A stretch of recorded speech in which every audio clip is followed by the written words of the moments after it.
أعوذ بالله من الشيطان الرجيم بسم الله الرحمن الرحيم هل أتاك حديث الغاشية وجوه يومئذ خاشعة عاملة ناصبة تصلى نارا حامية تسقى من عين آنية ليس لهم طعام إلا من ضريع لا يسمن ولا يغني من جوع وجوه يومئذ ناعمة لسعيها راضية في جنة عالية لا تسمع فيها لاغية فيها عين جارية فيها سرر مرفوعة وأكواب موضوعة ونمارق مصفوفة وزرابي مبثوثة أفلا ينظرون إلى الإبل كيف خلقت وإلى السماء كيف رفعت وإلى الجبال كيف نصبت وإلى الأرض كيف سطحت فذكر إنما أنت مذكر لست عليهم بمسيطر إلا من تولى وكفر فيعذبه الله العذاب الأكبر إن إلينا إيابهم ثم إن علينا حسابهم صدق الله العظيم.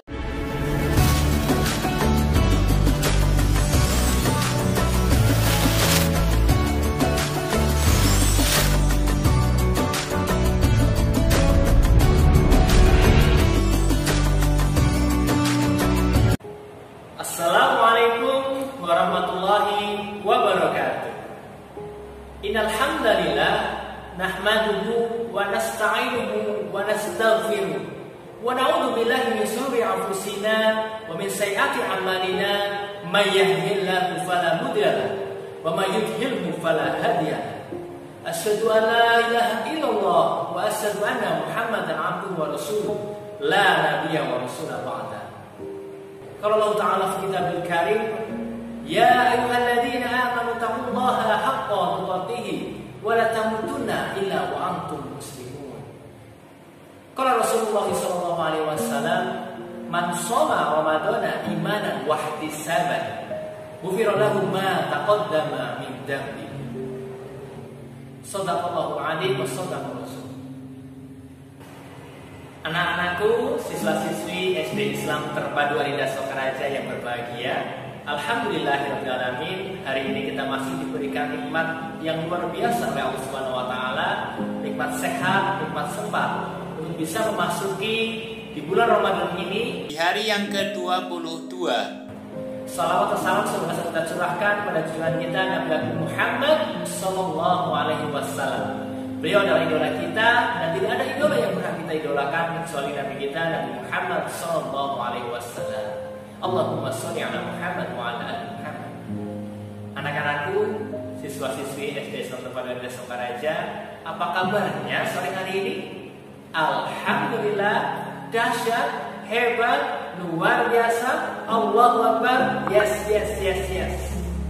Alhamdulillah teman-teman semuanya, tidak terasa 21 hari telah berlalu dan hari ini kita memasuki puasa yang ke-22.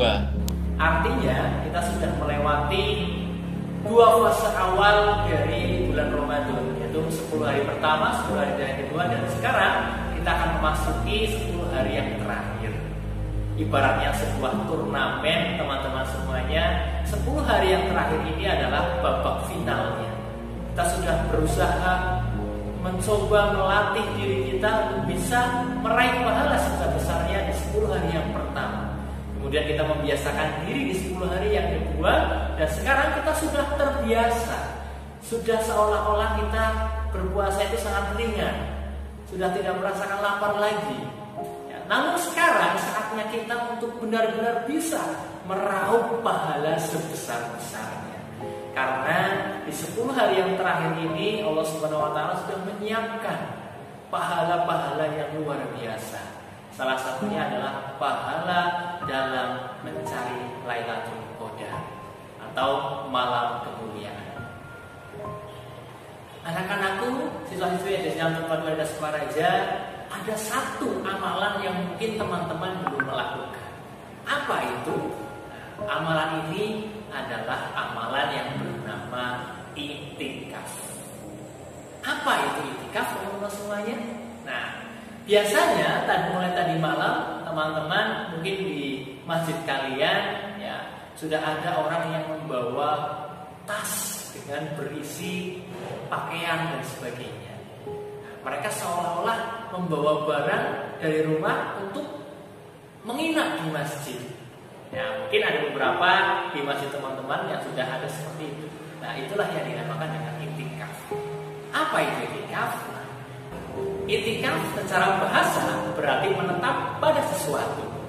Sedangkan secara syar'i i'tikaf berarti menetap di masjid dengan tata cara yang khusus disertai dengan niat. Niat innamal a'malu binniyat. Sesungguhnya amalan itu berawal dari niatnya. Lalu setelah kita ketahui, oh i'tikaf itu ternyata adalah menetap di masjid dengan cara yang khusus. Lalu di masjid ngapain? Apakah hanya berdiam saja atau ngobrol dengan temannya dan sebagainya? Seperti apa? Yuk kita cari tahu tentang i'tikaf. Yang pertama, i'tikaf tentunya memiliki hikmah yang dapat kita petik atau kita ambil manfaatnya. Seperti yang sudah kita ketahui, ada 7 golongan yang dinaungi Allah Azza wa Jalla pada hari kiamat.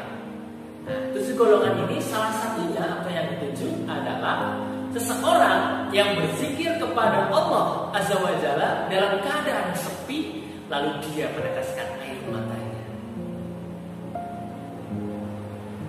Hal ini teman-teman semuanya, orang-orang yang dalam keadaan sepi, tapi dia mengingat Allah Subhanahu wa taala, bahkan dia meneteskan air mata karena dia mengagumi segala apapun yang Allah ciptakan, apapun yang Allah telah berikan kepada dia, kemudian dia meneteskan air mata, maka Allah akan membalasnya dengan naungan pada dirinya pada saat di akhirat kelak, di hari kiamat kelak.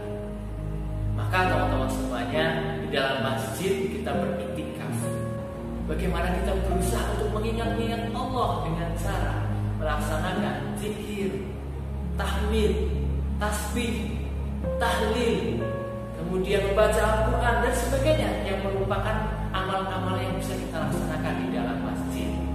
Dan tentunya teman-teman semuanya, apa yang kita laksanakan di dalam masjid adalah semata-mata untuk membuat Allah cinta kepada kita, untuk berkhalwat kepada Allah, menyayangi dan mengharapkan keridhaan serta kasih sayang Allah kepada kita.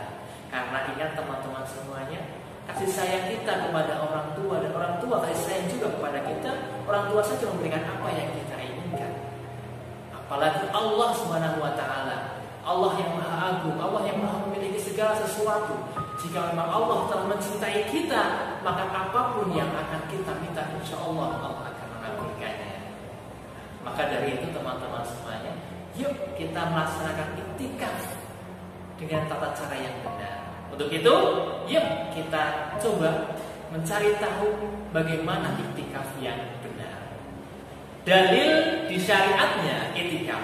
Sebenarnya iktikaf ini wajib atau sunnah ya? Nah, kita akan bahas pada hari ini teman-teman semuanya. Ibnu Muzir mengatakan, para ulama sepakat bahwa iktikaf itu sunnah, bukan wajib, kecuali jika seseorang mewajibkan bagi dirinya bernazar untuk melaksanakan iktikaf. Nah, dulu ada salah satu sahabat Nabi, Umar bin Khattab radhiyallahu anhu, beliau bernazar akan berdiam diri atau iktikaf di dalam Masjidil Haram selama 1 malam. Nah, ketika itu beliau tanyakan kepada Nabi Muhammad SAW. Dan ternyata jawaban dari Nabi kita adalah laksanakanlah, tunaikanlah apa yang telah menjadi nazar. Nah, ketika ini menjadi nazar ataupun janji kita, maka iktikaf menjadi bernilai wajib. Nah, tapi bagaimana iktikaf di bulan Ramadan? Nah, iktikaf di bulan Ramadan ini adalah sunnah. Ya. Seperti Ibnu Muzir mengatakan bahwa para ulama sepakat bahwa iktikaf itu sunnah, bukan wajib. Dari Abu Hurairah ia berkata, Nabi SAW beriktikaf pada bulan Ramadan selama 10 hari. Namun pada waktu wafatnya beliau beriktikaf selama 20 hari. Nah, waktu iktikaf yang lebih afdol adalah akhir-akhir Ramadan atau 10 hari yang terakhir di bulan Ramadan. Seperti saat ini teman-teman semuanya. Sebagaimana hadis Aisyah radhiyallahu anha, ia berkata, Nabi SAW beriktikaf pada 10 hari yang akhir dari Ramadan hingga wafatnya. Kemudian istri-istri beliau pun beriktikaf setelah kepergian beliau. Seperti ya teman-teman semuanya. Jadi iktikaf itu adalah sunnah, dan sunnah ini sangat dianjurkan ya, agar kita bisa mendapatkan kasih sayang dan kecintaan Allah kepada kita. Nah, setelah kita mengetahui dalil dan hukum dari iktikaf itu sendiri bahwa itu sunnah, kecuali yang tadi atau iktikaf janji ya, maka itu wajib. Tapi kalau iktikaf di bulan Ramadan itu adalah sunnah. Maka yang perlu kita ketahui adalah apakah iktikaf itu boleh dilakukan di luar masjid. Nah, hal ini berdasarkan firman Allah Ta'ala pada ayat Quran Surat Al-Baqarah ayat 187. Tetapi janganlah kamu campuri mereka sedang kamu beriktikaf dalam masjid. Nah, dalam ayat ini menandakan bahwa iktikaf itu berada di dalam masjid. Nah, demikian juga dikarenakan Rasulullah SAW, begitu juga istri-istri beliau melakukannya di masjid dan tidak pernah di rumah sama sekali. Ibnu Hajar rahimahullah berkata, para ulama sepakat bahwa disyaratkan melakukan iktikaf itu di masjid. Nah, sekarang kita tahu ya bahwa tadi istri-istri Nabi pun melaksanakan iktikaf di dalam masjid ya, setelah kepergian dari baginda kita Muhammad SAW. Berarti hal ini menandakan bahwa iktikaf itu tidak hanya dilaksanakan oleh para laki-laki saja, tetapi perempuan pun diperbolehkan untuk melaksanakan iktikaf di dalam masjid. Tentunya jika perempuan itu telah menikah, maka harus mendapatkan izin dan ridho dari suaminya. Jika memang perempuan itu belum menikah, ini lebih mudah ya. Tinggal minta izin saja kepada ayah ataupun bunda. Nah, maka lebih baik ya suami dan istri bisa berangkat bersama-sama. Ya, jadi ada ayah dan ibu berangkat semuanya untuk melaksanakan iktikaf di dalam masjid. Ada iktikaf.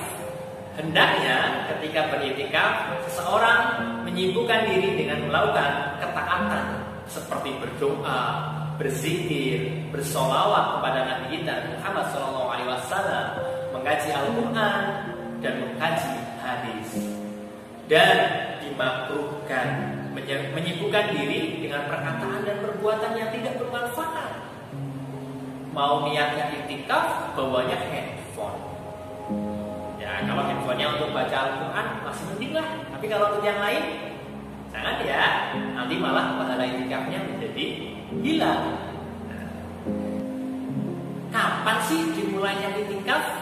Nah, ketika dulu Nabi Muhammad SAW beritikaf itu adalah sebanyak 10 hari di hari yang terakhir, kecuali ketika di tahun beliau akan wafat. Beliau menambah menjadi 20 hari terakhir pada saat Ramadan terakhir Nabi kita Muhammad SAW. Nah, bagaimana kalau kita ingin mengikuti jejak Nabi Muhammad, yaitu melaksanakan itikaf full 10 hari di 10 hari terakhir bulan Ramadan tahun ini? Jika ingin beritikaf selama 10 hari terakhir di bulan Ramadan, maka seseorang yang beritikaf mulai memasuki masjid setelah sholat subuh pada hari ke-21 dan keluar setelah sholat subuh pada hari Idul Fitri menuju lapangan. Hal ini sebagaimana terdapat dalam hadis dari Aisyah, ibunda kita. Ia berkata, bahwa Rasulullah SAW biasa beritikaf pada bulan Ramadan. Apabila selesai dari sholat subuh, beliau masuk ke tempat khusus itikaf beliau. Dia, Yahya bin Sa'id berkata, kemudian Aisyah radhiyallahu anha minta izin untuk bisa beritikaf bersama beliau. Maka beliau pun mengizinkannya.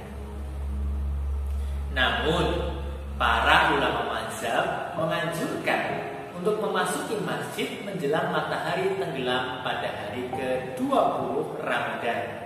Mereka mengatakan bahwa yang namanya 10 hari, 10 hari yang dimaksud adalah jumlah bilangan malam, sehingga seharusnya dimulai dari awal malam. Nah, terus kalau sekarang bagaimana, Ustaz? Nah, kalau sekarang harusnya kemarin setelah ba'da asar hari yang kemarin, harusnya kita sudah masuk ke dalam masjid untuk beritikaf. Tapi itu jika untuk orang-orang yang ingin penuh 10 hari di hari yang terakhir. Nah, jadi masuk mulai di hari yang ke-20 setelah asar, kita masuk ke dalam masjid hingga nanti sampai dengan lebaran sholat id. Nah, kita nanti setelah sholat id boleh pulang. Ustaz, apakah boleh beritikaf itu tidak 10 hari? Nah, pertanyaan yang sangat bagus, ya. Para ulama sepakat bahwa itikaf tidak ada batasan waktu maksimalnya. Namun, mereka berselisih pendapat beberapa waktu minimal untuk dikatakan sudah beritikaf. Bagi ulama yang mensyaratkan itikaf harus disertai dengan puasa, maka waktu minimalnya adalah 1 hari. Ulama lainnya mengatakan dibolehkan kurang dari sehari, namun tetap disyaratkan puasa. Nah, kemudian Imam Malik mensyaratkan minimal 10 hari. Namun Imam Malik juga memiliki pendapat lainnya, minimal 1 atau 2 hari. Sedangkan bagi ulama yang tidak mensyaratkan puasa, maka waktu minimal dikatakan telah beriktikaf adalah selama ia sudah berdiam di masjid, di sini tanpa mempersyaratkannya harus duduk. Wah, berarti hanya ke masjid kalau kita niatkan itikaf, walaupun tanpa duduk itu dinamakan itikaf. Nah, namun pendapat mana yang dipakai?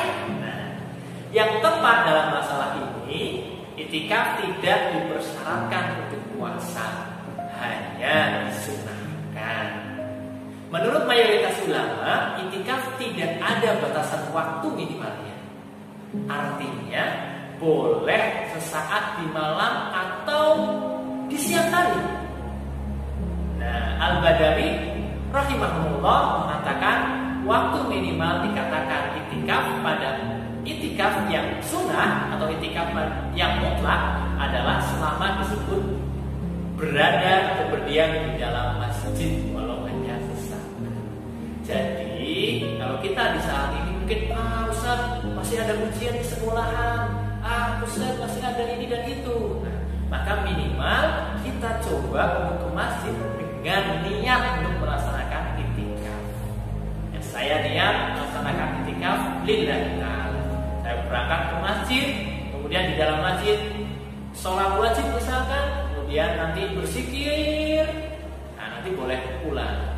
Tapi yang paling afdol adalah yang sesuai dengan yang Nabi SAW contohkan, ya 10 hari bahkan sampai 20 hari.